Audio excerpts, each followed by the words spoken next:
When you're selling your house by yourself, it's very important to remember how buyers are actually making their decisions on which homes they're going to go see and ultimately which homes they're going to make an offer on.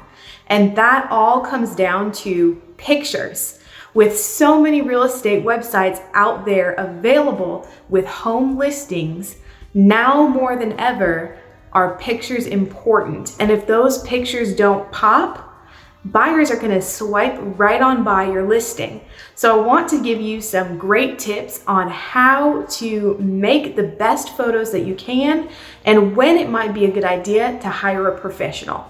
So I've brought in Kachi. He is a real estate photographer in the area, and he is also going to share with you some tips on how to make your home look the best in photos, even if you're doing them yourself.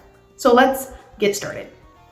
The first tip I have for you, even if you're taking your own house photos with your phone, is to add light to the space. So you're gonna wanna go ahead and open up any blinds so that the natural light is coming in. And you're also gonna wanna turn on any of your overhead lights and lamps, because the more light that comes in, the larger your space is gonna look as a whole, and that's really gonna capture in the photos. This house that I'm in is already currently vacant.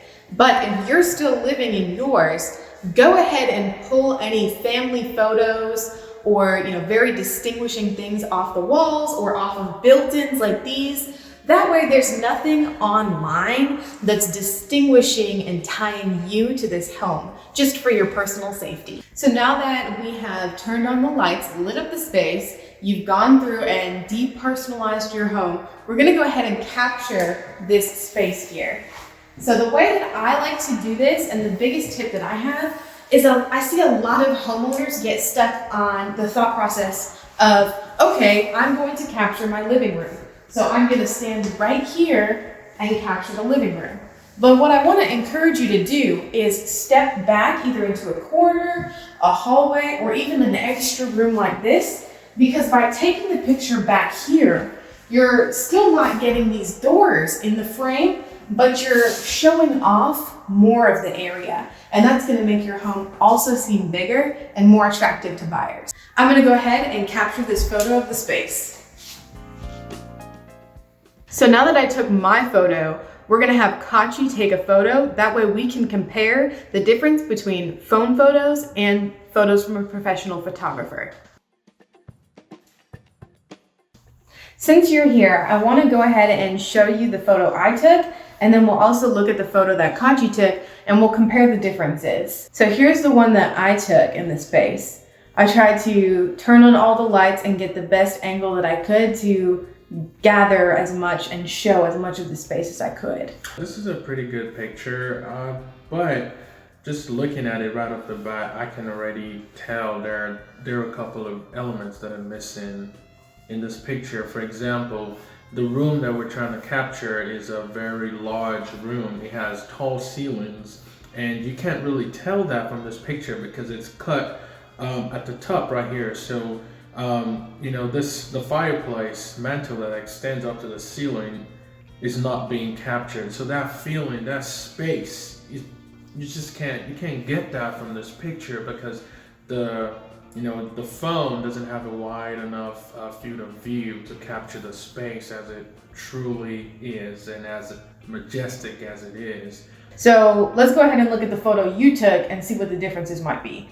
Okay, so now looking at this picture, you can see that we're able to get from the floor to the ceiling of this room. Now, a potential buyer looking at this picture has an idea how tall the ceilings are. They can see exactly how spacious this room is, and you can only get this by using a wide angle lens, which, phones are not able to, you're not able to switch out the lenses on your phones, they're fixed.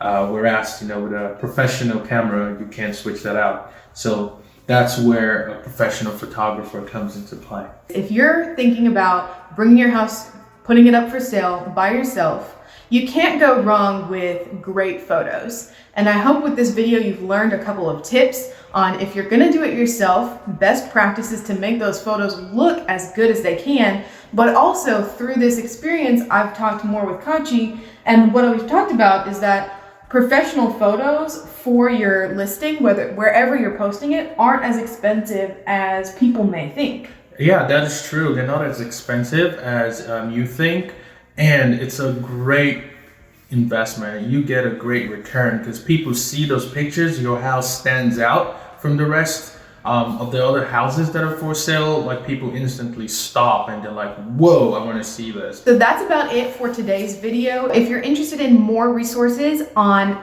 how to sell your house and things like how to calculate closing costs and how much you may actually make when your house does sell, head over to my website, narkhomes.com. I've got a bunch of resources there for you, and I will leave a link in the description for this video. See you next time.